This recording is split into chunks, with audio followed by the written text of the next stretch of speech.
expensive of a hobby is fountain pens and ink collecting?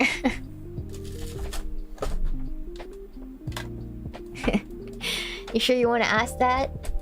Lower end pens, okay?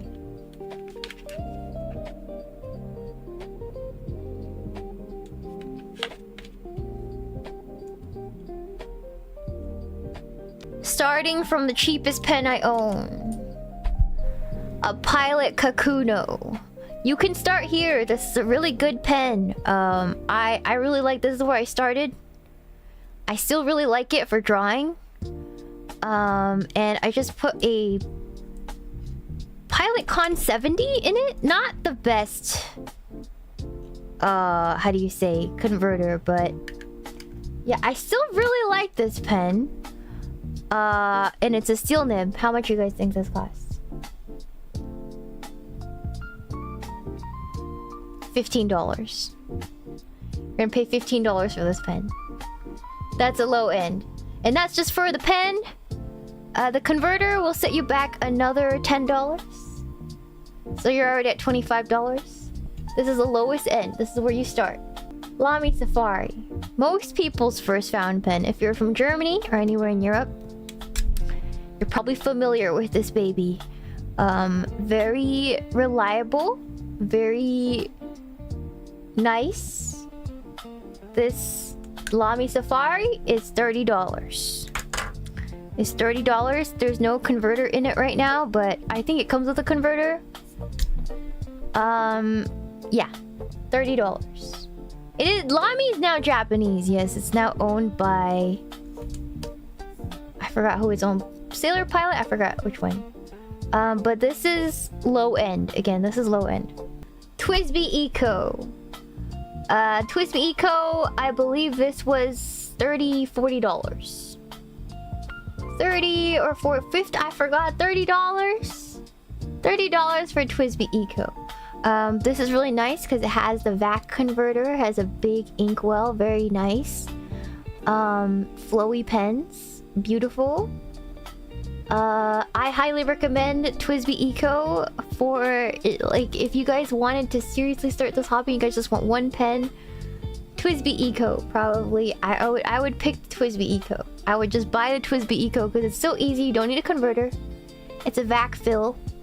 And it's fun. You can get to learn about how fountain pens work, you know? This is $30. I'll set you back $30. And because this is low end, I have two TWSBI Ecos. One white and one silver clear converter. And then another of the low ends is the Kaweco. This is like a Kaweco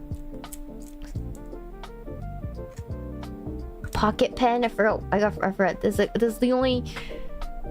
I have this one in olive, and then I have the brass one, which is worn. Obviously, this is the Kaweco Sport. That's what it's called. The brass Kaweco Sport. I like how they look. I like how durable the brass is, how hefty it is. The thing I don't like about Kaweco is these are some of the scratchiest, inconsistent nibs I've used out of all the pens that I own. And the converter is teensy tiny. Like, I always find myself running out of ink. Like, this is... I can go through this in one day. So I find it... It does smell like pennies. Yes, it does smell like pennies. It's rather small. So for people who... They're just really nice, but they just don't carry enough ink. A converter is the... There's the thing on the inside that holds the ink that you can refill. So this is like a plunger type. So you just soak up the ink in this like that, and then you put it in your pen, and then this will fill the nib, and you put that back on, and you have a pen that has ink in it. That's a converter, and it's usually sold separately. Yeah, so this is the same pen, but this is a plastic material, so it's much lighter than the brass. Yeah, another, I haven't cleaned this one out, so it's nasty, but it's yeah, same converter inside. Yeah. They do take ink cartridges too, but I like changing my inks out, so I just use converter. Yeah. What do you recommend as a first fountain pen? TWSBI Eco. Guys, I'm gonna answer this question one more time. Shiina, what would you recommend as your first fountain pen if you just want one? TWSBI Eco.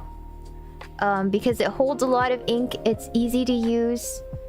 It's really interesting and to see the ink sloshing inside. It's a solid build. Yeah, I think it's a great first fountain pen. And yeah, it'll really spoil you. It'll really spoil you. But they don't all come in the same nib size, so I write in a fine. But a lot of you will prefer medium or broad, so you just gotta figure out what your nib size is for your writing. And then if you want a fancier version of that, which you don't need to, but I have these TWSBI Diamond 580s, and this one is a TWSBI Mini. It's a TWSBI Mini. I really like this actually. My TWSBI Mini, I use it a lot. It's kind of lit. It's tiny. It fits in like a lot of things. It's convenient and it holds a lot of ink, and it's really smooth. It's really smooth. These are gonna run you $50 to $60 a pop. And so this one, I need to clean it. It is my Diamond 580. This is my broad, or this one is medium. No, this is also a fine. This one, I don't use it as much as I should because I find it a little scratchy. So I need to get this one tuned. And then this is my one broad nib. This is a Diamond 580 RG, Diamond 580 Rose Gold too. This is a broad nib, my only broad nib. I use this one exclusively to put shimmers in and really light inks. So there's that. That'll run you $50 a pop. I got this from Makusu in chat. Makusu gave me this at Offkai like two years ago.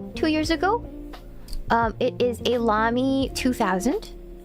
And this will run you $200 something, I believe.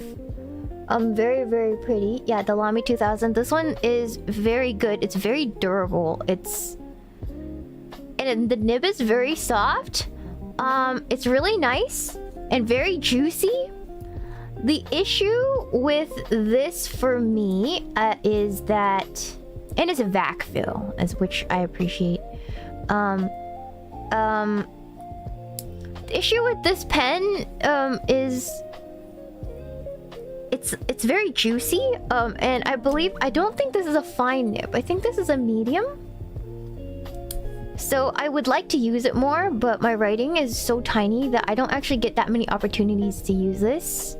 But it's really nice. It's made of like a proprietary material that Lamy created that's like very durable and stuff like that. So yeah, I really love this pen. Just it reminds me of you guys. So I love it. So that's on the lower end. Now we're getting to mid-high, right?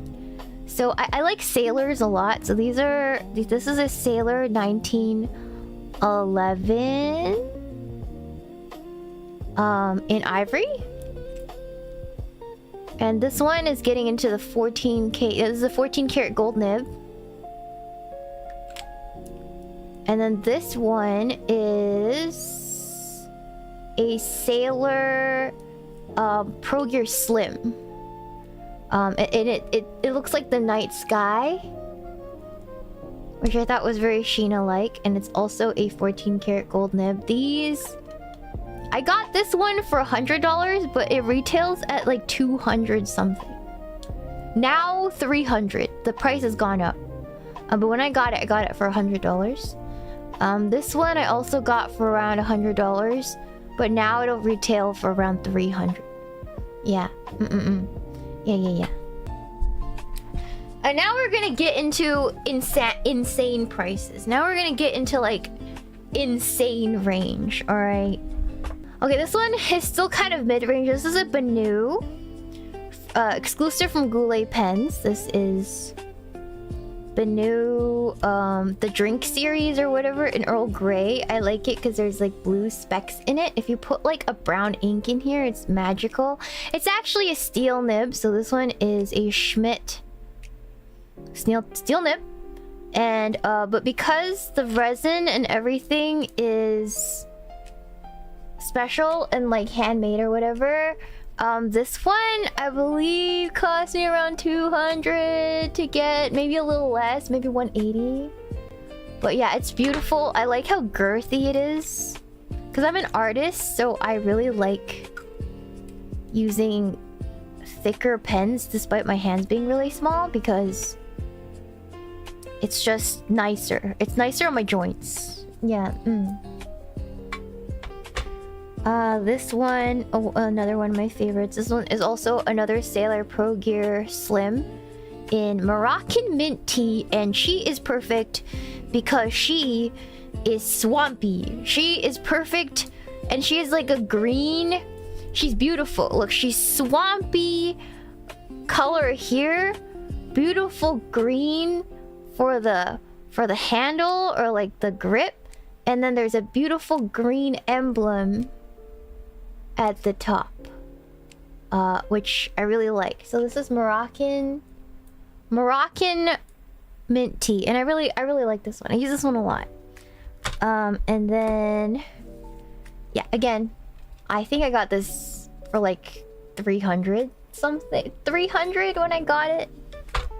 This is a Pilot Custom 823. One of my favorite pens. It's so smooth. It's like gliding on ice. It holds so much ink. You can bring it on plane. It won't spray everywhere. It's a vacuum filled, beautiful workhorse of a pen. If you want one beautiful pen to last you and be super functional forever, this would be the pen. It never dries out. I could leave this pen alone for a billion years, then like unscrew this and just start writing like it was like nothing ever happened. Yeah. It's vacuum filled, so you just pull this up and plunge it in while you have the tip in the ink, and it fills all the way up, and it's so good. It's so good. The downside to this is once you put an ink in this, it's almost impossible to completely clean out. So this is married to my Lennon toolbar sesame oil, and that's the only ink that ever goes in here. That's the only downside to this pen. I don't have any vanishing points because I don't like them. I don't like the grip. I'm not a vanishing point girl. Yeah. But I believe this was, I got this for like 250, something like that. Nothing crazy. These two are gonna get pricey. So this is a 1911 Sailor 1911 large. This is the Golden Olive 2023 edition. I think I paid 400 for this, and because this one is a 21 karat gold nib, it's so smooth. I love using this pen. And again, it's a girthy version of the 1911. It's beautiful. I love putting my olive greens in here. Ooh, so nice. And yeah, so I always carry this one around. It's always filled up. I don't think I've ever been able to put it down since I got it.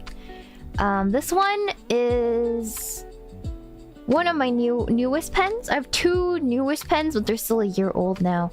This is the 1911 Pro Gear, not the slim version. This is the full-size standard version. This is the Yoseka stationery at home. I love the green. and the gold and the beige and the green. It's just beautiful. Matches all my swampy inks. It's very comforting to look at. Also 21 karat gold nib. This was... I went all the way to New York for this a year ago. $400. $400. Yeah. This was my second most expensive pen. Second most expensive pen. My most expensive pen, you guys have seen, is this Studio Aga Kakan handmade pen. It has 2 freshwater pearls on each end. These are real silver finishings. The nib is 14 karat gold. White gold, which is awesome. And this one, it's so gorgeous, one of a kind. So I got this, I believe I told you guys it was $600,